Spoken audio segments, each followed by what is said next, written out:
السلام علیکم ورحمۃ اللہ وبرکاتہ۔ میں ایک خانہ دار خاتون ہوں، میرا نام نزہت افروز ہے، اور میں یہ سوال کرنا چاہتی ہوں، جیسا کہ ابھی بیان کیا گیا کہ بہو کو ساس سسر اور جیٹھ دیور کی خدمت کرنا ضروری نہیں ہے، اور ایک طرح سے نہیں کرنا چاہیے، اور ایک طرح سے مشترکہ گھر میں نہیں رہنا چاہیے۔ تو جہاں تک جیٹھ اور دیور کا سوال ہے، یہ بات کچھ مناسب لگتی، لیکن ساس سسر کی خدمت نہیں کریں گے تو وہ لوگ کیا کریں گے، کہاں جائیں گے، وہ لوگوں کی دیکھ بھال کون کرے گا؟ وعلیکم السلام ورحمۃ اللہ وبرکاتہ۔ بہن نے بہت اہم سوال کیا کہ جیسے میں نے اپنی تقریر میں کہا کہ اسلام عورت کو اپنے ساس سسر کی خدمت کرنے کی کہیں سے بھی اجازت قرآن صحیح حدیث سے نہیں ملتی، تو بہن کہتی ہیں کہ اگر ایسا رہا تو پھر ساس سسر کی خدمت کون کرے گا؟ اگر بہو نہیں کرے گی تو پھر کون کرے گا؟ یہی آپ کا سوال ہے بہن دیکھیے اس کی مثال، پھر آپ معاملے کو پھیر دیجئے۔ اگر بہو کو ہی کرنا چاہیے آپ کے مطابق، تو پھر جو اس بہو کے جو ماں باپ ہے اس کی خدمت لڑکے کو کرنا چاہیے۔ ہمارے پاس یہ رواج بن گیا ہے کہ اگر بہو نکاح کر کے آتی ہے تب اس پر وہ فرض بنا دیا گیا ہے۔ دیکھیے میں کسی کے خلاف بات نہیں کر رہی ہوں، میں نہ اپنا ویو آپ کے سامنے پیش کر رہی ہوں، میں آپ کو سیدھا اسلامی تعلیمات بتا رہی ہوں۔ یہاں پر ہم کو وہ ایسا لگ رہا ہے کہ ایک غلط بات ہو رہی ہے، بہن غلط بات نہیں ہو رہی ہے۔ یہاں پر میں آپ کو علم کے نیت سے یہاں پر آئی ہوں۔ میں آپ کو بتانا کیا چاہتی ہوں کہ اسلام میں اگر جیسا کہ آپ نے کہا ساس سسر کی خدمت بہو نہیں کرے گی تو کون کرے گی؟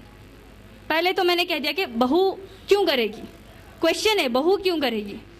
اسی طریقے دیکھیے آپ، بہو اگر ساس سسر کی خدمت کرتی ہے تو شوہر کو بھی چاہیے اپنے ساس سسر کی خدمت کرے۔ ساس سسر ہو سکتا ہے وہ بری حالت میں ہو، لیکن شوہر جا کر تو نہیں کرے گا ساس سسر کی خدمت، بہو کو ہی کرنا پڑے گا اپنے ساس سسر کی خدمت۔ اور آپ کے سوال کا آسان جواب یہی ہوگا کہ اگر بہو نہیں کرے گی تو کون کرے گا؟ بیٹا کرے گا۔ عرب معاشرے میں یہ کہیں سے بھی ان کے پاس سوال نہیں آیا بہن، یہ ہمارے ہندوستانی معاشرے میں، ہندوستانی مسلم معاشرے میں یہ بات ہے۔ ہم سیریلز دیکھتے ہیں، کیونکہ ساس بھی کبھی بہو تھی، کہانی گھر گھر کی، اس کے تبصرے کر رہے ہیں ہم، کبھی بیانات سننے کے بعد ہم اس کے تبصرے نہیں کرتے۔ ہم اس قرآن کو پڑھنے کے بعد، مثال کے طور پر آپ پکوان کر رہی ہیں، پکوان کرنے کے بعد آپ قرآن مجید پڑھ رہی ہیں، پھر اپنی بچیوں کو جا کے دیکھو اللہ سبحانہ وتعالیٰ قرآن میں کیا فرماتے ہیں، یہ ہم نے جا کر کبھی علم دینے کی کوشش نہیں کی۔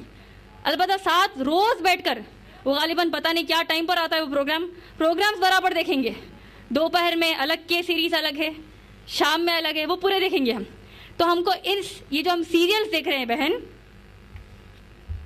اس میں ایک ہماری پروگرامنگ ہو رہی ہے، جوائنٹ فیملی، متحد خاندان، اور آپ دیکھیے کس طریقے سے ولگیرٹی بھی بڑھ رہی ہے، ننگاپن بڑھ رہا ہے۔ آپ سیریلز میں دیکھیں آہستہ آہستہ، پہلے خالی شرارے پہنا جاتا تھا، کھڑا دوپٹہ پہنا جاتا تھا، آج اپنا پیٹ پیٹ کمر سب چیزیں دکھائی جا رہی ہے سیریلز میں۔ تو آج اگر ہم دیکھتے ہی رہیں گے یہ چیز، اور اگر کوئی نیوکلیر فیملی ہے یہاں پر بہو اپنے شوہر کو کہتی ہے کہ نہیں میں الگ رہنا چاہتی ہوں، تو اس کو ہم کہیں گے کہ یہ تو گستاخ لڑکی ہے۔ گستاخ لڑکی نہیں ہے بہن، اللہ نے، اسلام نے، سیرت النبی صلی اللہ علیہ وسلم نے اس کو اجازت دی ہے۔ اگر وہ اپنے شوہر کو کہتی ہے کہ میں الگ رہنا چاہتی ہوں، اسلام میں اس کو پوری اجازت دی گئی ہے بہن، کا مطلب لڑکی پر زور زبردستی نہیں کی جا سکتی۔ اور میں نے جیسے کہا ہم نے اس کو خاندانی نظام بنا لیا، جبکہ سعودی عرب میں خاندانی نظام ہے ہی نہیں۔ اور اسلام جو ہمارا دین ہے، یہ شریعت ہے، ایک نظام قائم کرنا ہے، زکوٰۃ کا نظام اور دوسرے تمام جو ہمارے پاس نظام ہے۔ سب سے پہلے 5 بنیادیں جو ہم کو نظام کے طور پر قائم کرنا ہے، توحید کا عمل جو ہم کو کرنا ہے، اظہار کرنا ہے، نماز پڑھ کے اظہار کرنا ہے، زکوٰۃ دے کے اظہار کرنا ہے، روزے رکھ کر اظہار کرنا ہے۔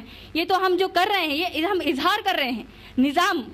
لیکن اس نظام میں اگر کوئی یہ کہے کہ اسلام میں عورت کو اس کی بہو کی، اس کی ساس سسر کی خدمت کرنا فرض ہے، پھر کون کرے گا؟ یہ ہم کو کہیں بھی اسلام سے نہیں ملتا بھائی۔